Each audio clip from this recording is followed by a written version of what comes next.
Well, good afternoon, boys and girls. I have a little something to say about a challenge video and the responses it wrought. So if you stick around until after the intro, I'll fill you in on what's going on.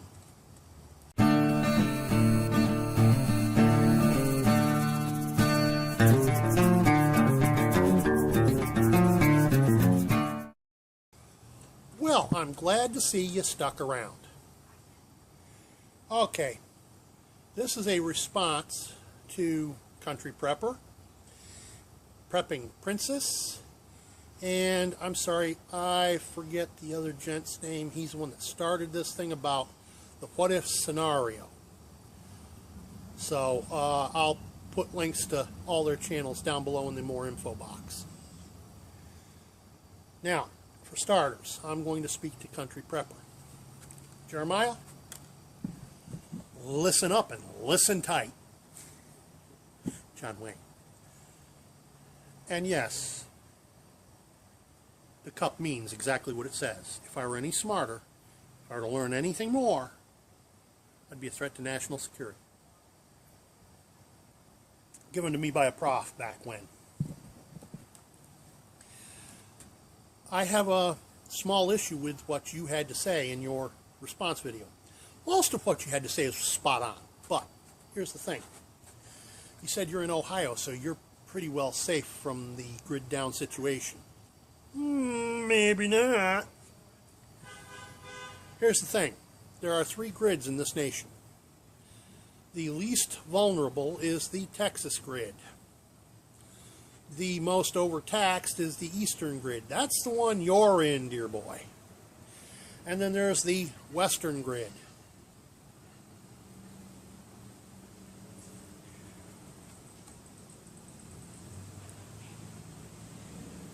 Anywho, here's the thing. Just a minute. Let me grab my chair. My leg is killing me bad.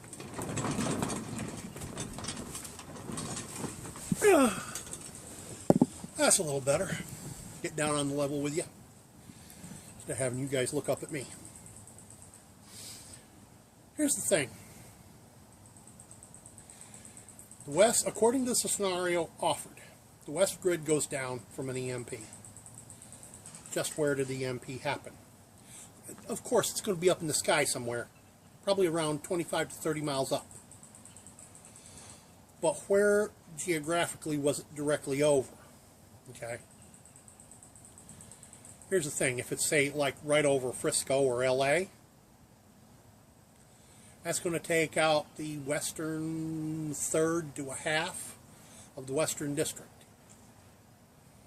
And if that happens, everybody in the eastern half to 2/3, well, they're just going to lose their power from the western district. But they're still going to keep drawing power from the eastern district, and the demand will grow exponentially upon those very few connections that go across the Rockies from the eastern to the western. Therefore, even further overtaxing the already overtaxed eastern grid. And what happens? The scenario also mentioned terrorist attacks along the East Coast. Small, but pinpoint attacks.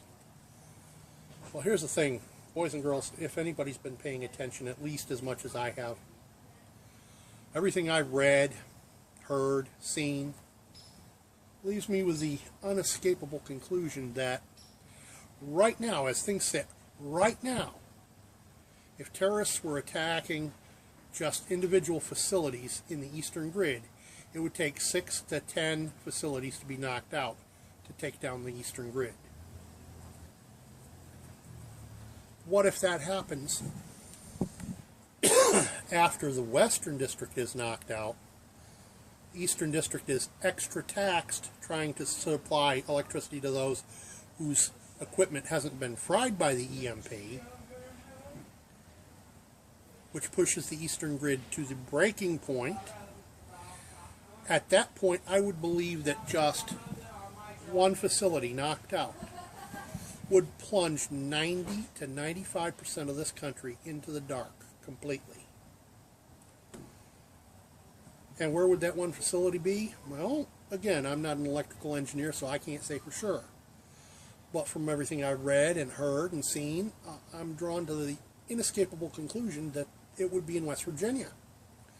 Because as I understand it, I'll say that again, as I understand it, that one facility in West Virginia is the hub for the entire Eastern District. So it would only take one guy with one good-sized bomb to get inside that West Virginia facility, and goodbye electricity for the entire country if the West Coast is already down. Be cascade effect, and I'm not talking about just America. We have power transmission lines that go up into Canada. There's a major trunk line that goes up out of just west of the Great Lakes. There's a trunk line that goes up through New York near Niagara, and there's one that goes up north through Maine, if I'm not completely mistaken. Granted, I'm not an electrical engineer, and I'm not an expert in the electrical grids. I can only base this on vaguely recalled images that I've seen. But I will go and look for those images, and I will put them up here.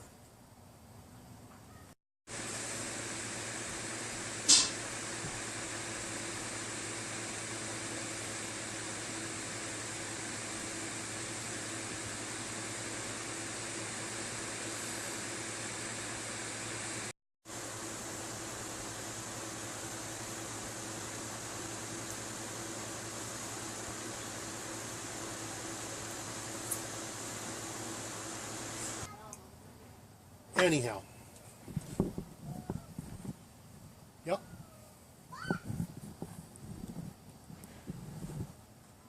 So, CP, with these facts, as I've stated, you may wish to reconsider your plan, at least based on the fact that you're not as safe from losing your power as you might think.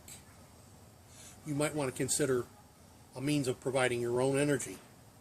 You might want to consider, if you haven't already done so, a geothermal heat plant for wintertime with a couple of good-sized solar panels to power it with, and a good-sized battery bank for those cells to charge. They do make geothermal plants that run on 12 volt. Something you might want to consider. I don't know if you've got any possibility of the way Tennessee runs their power on hydro close by to you, but there are some pretty nice hydroelectric options for a family home. Provide you with a lot of power. And then of course don't forget wind. As I understand it, Ohio gets a lot of wind, so that's another possibility for you to consider. Water. You were saying about going to a stream or a pond. Why don't you have at least a 12-foot hand-driven well? And get you a simple pump from Engineer 775. Make you a small windmill to drive a pump, just like they did back in the 17 and 1800s. Now, I forget just when the windmill for water pumping came into its own. Right around Civil War, a little before, a little after, I'm not sure. I'm sure you could find it if you wanted to look it up. Now, young lady, the other person tagged for this response. Had your handle right on the tip of my tongue. Princess Prepper, or Prepper Princess. New to your channel. Like I said, I ain't got your name memorized yet. Here's the thing. You were talking about anybody who challenges you, you're just going to make a video and show them what you got. Now, I sent you a link to a video I did February of 15. February the 12th, I believe, was when it went up. And for those of you who want to know what I'm talking about, go take a look at that video from about 8 minutes on. I talk about the fact that because we are prepping and we are on YouTube and or the TV and we are in front of the camera, people within 20 and 30 miles who don't have accounts, don't have a channel per se, but watch videos, they're going to know who you are if they're interested in learning about prepping at least. And when the crap really hits the fan and those who haven't prepared, they're going to do just like I suggested in that video. And let me tell you, during the last few years as a school bus driver and hearing people talk because they've seen me on YouTube, talk about me talking about prepping and such, they thought I was a little crazy. But they're going to remember that crazy man when the crap hits the fan. And they got nothing to eat because the grocery stores have done shut the doors and shuttered the windows because they're all out of supplies. Their shelves are empty. Our grocery system is run on a put and take system. And no single grocery store facility, no individual local facility, has more than a 3-day supply between their shelves and their stockroom. By the end of the week, they're all going to have bare shelves and shuttered when the crap really hits the fan. And I'm not talking about it just a simple power failure. I'm talking about whatever crap hits the fan that causes the government to melt down, causes society to become like, well,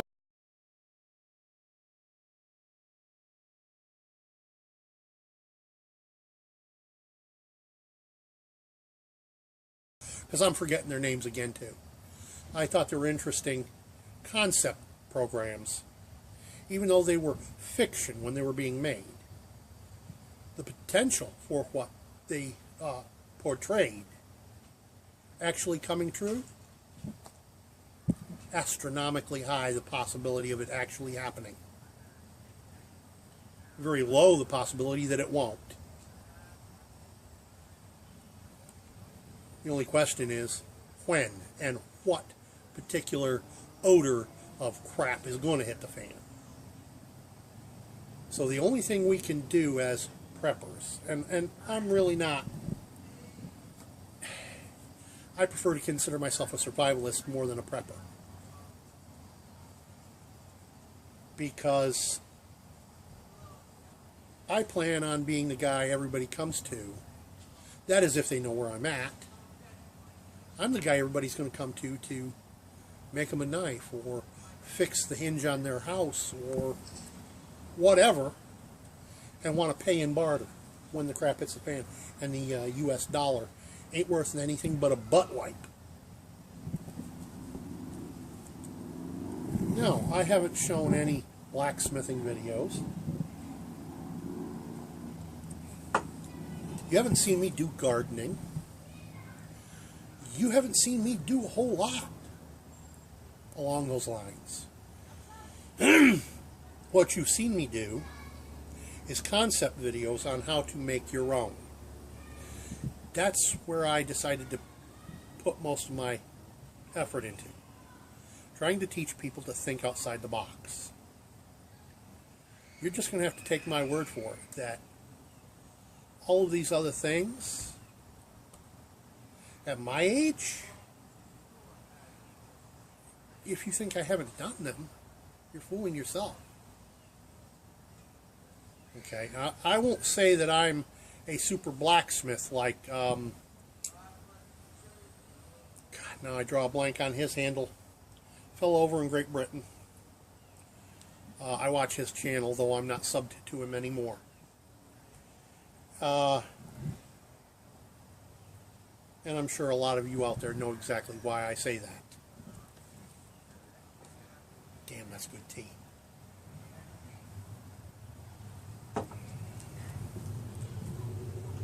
So the whole point is, when I say I've been there and done that and burned the t-shirt years and years ago, I really have. retired Marine, retired APRN, now retired school bus driver.